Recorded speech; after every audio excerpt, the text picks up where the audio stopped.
Hi, everyone. Good afternoon. Hopefully, you're all doing well. Just wanted to take a moment and send out a short video now that we completed the showcase this past weekend for our senior age groups. Just talk about how to follow up with college coaches. I think these upcoming days are very important to stay in touch with those coaches and make sure you're touching base with them after the weekend. So, just to get started here, I think just some of the things that we do as a club and with our teams is we usually hand out player profile flyers to all the college coaches around the field, just with very generic information: player's name, the uniform number, the graduation year, contact information, and this can be the parent or the player email, whatever is most comfortable. I wouldn't share cell phones. That's something that's a little bit more down the line once you feel the comfort with that coach that you want to be a little more personal, have maybe some text exchange with the coach if they would like to. So I think that's later on, but either a parent or the player email is fine. Um, Team manager is usually the responsibility of the team manager or the coach. Obviously, the coach is a little more difficult because they're coaching the games, don't really have the ability to get around the field. But team managers normally are keeping a list of all the college coaches that are in attendance, walking around, handing out the flyers as well as keeping the list.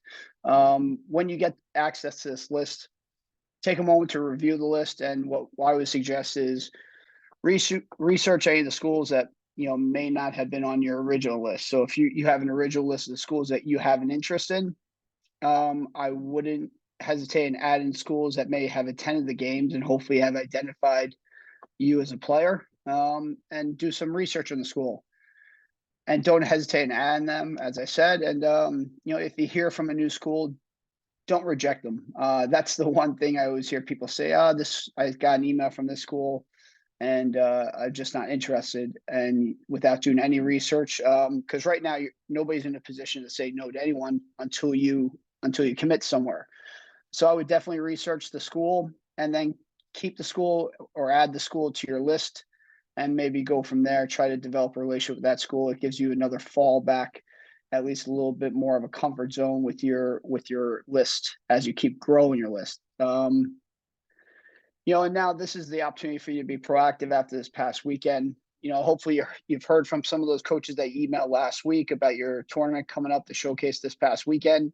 I wouldn't overreact if not. Some coaches are proactive. Others will wait some time to reach out. Maybe get together with their staff if they had other staff members attend the game to sit down and review evaluations and go over things and kind of see where players stand in their assessment after this past weekend. There's another showcase this coming weekend. Sometimes coaches will wait till after both weekends to put together their assessment and start reaching out to players. Some coaches will literally sit in the park lot and send out messages right away. That's just their method. So everybody's got a different approach, different follow up. And then for you, you should always send a follow-up email, and it should basically revolve around thanking them for attending this past weekend showcase. Obviously, hopefully they were able to get to some of your games. And then I would highlight successes of the weekend, and this come in many different ways. Obviously, if your team had success with wins, you always highlight that. If you had some individual success, if you're an attacking player, you scored goals or had assists, or your goalkeeper, defender, shutouts, and obviously a midfielder too. Anything that you feel was a highlight of your weekend.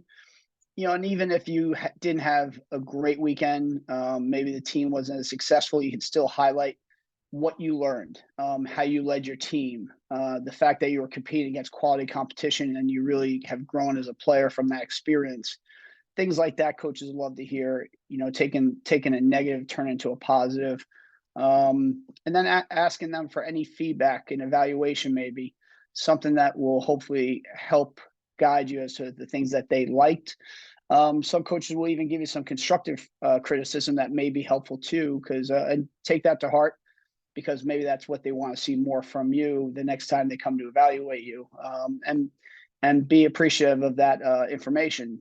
Thank them for it and tell them you're going to work on that, and you look forward to showing them that you can apply that information to your next time out.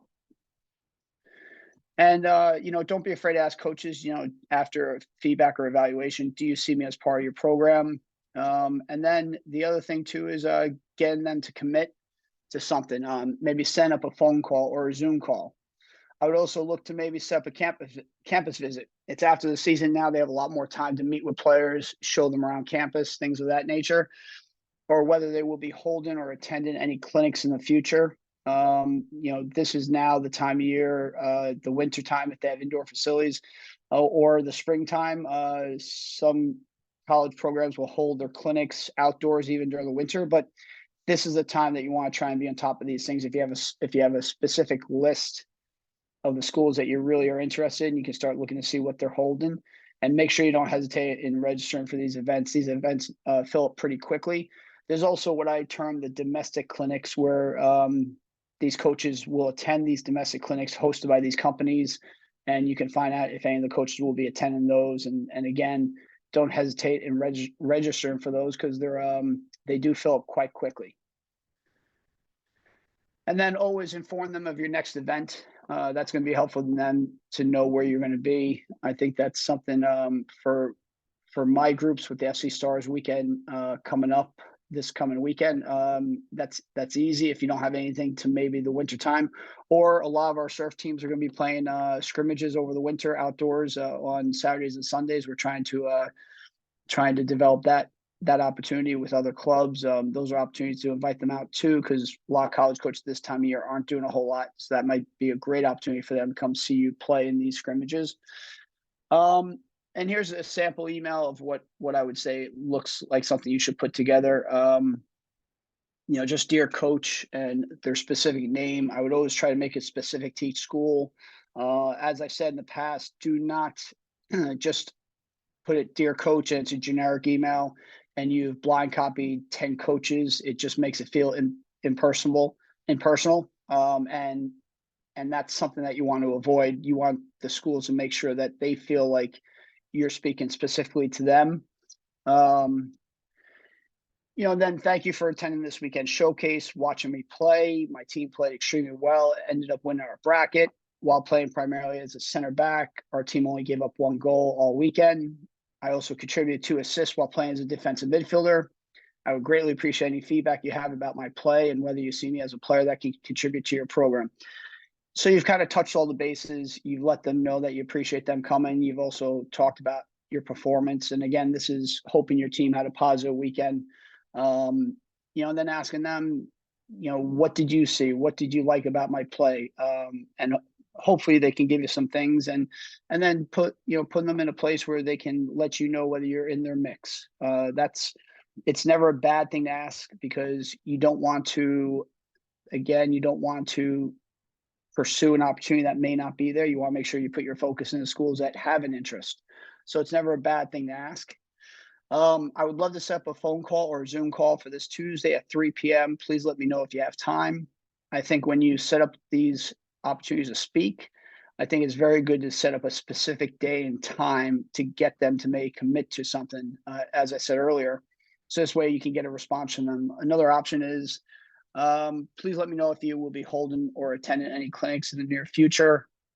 You can put that in there, or you can offer that instead of the phone call, the Zoom call, to see if, especially if you're younger and maybe it's not a time that you need to jump on a call. But if you're an older senior player, maybe your senior year right now, but our juniors and sophomores out there, maybe it's more about getting to a clinic and then seeing how everything goes after that.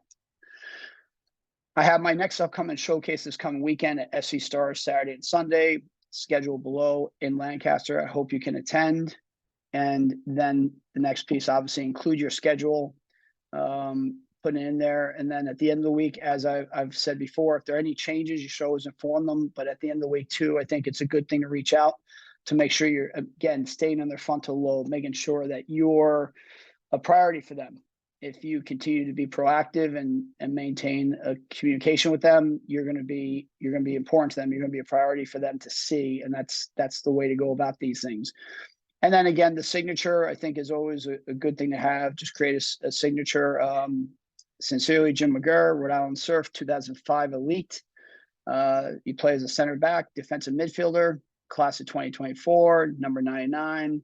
All the things that they need to know quickly, they have reference to right there. And then if you have a video highlight, excuse me, you can insert it here. Somebody asked me, what do you think with video highlights? How long should they be? And I think video highlights should be short and concise. Your best, only your best clips. You don't need to be extensive with it. I think anywhere between 3 to 4 minutes is plenty of video. Anything beyond that is a little bit extensive. If you have access to full games, some coaches may want to see a full game, and that's fine. You can let them know that's available, and you can send them a link whenever they request it. So hopefully this was helpful. I think it's important, again, to stay in touch with these coaches, especially right after tournament.